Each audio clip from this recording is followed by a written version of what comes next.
Hi guys, I'm Lizzie and welcome back to Mama Lizzie's Vlogs. For today's video, ang gagawin natin is magluluto tayo ng homemade pasta sauce.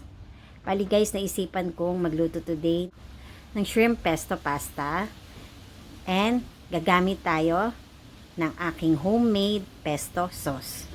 Let's start!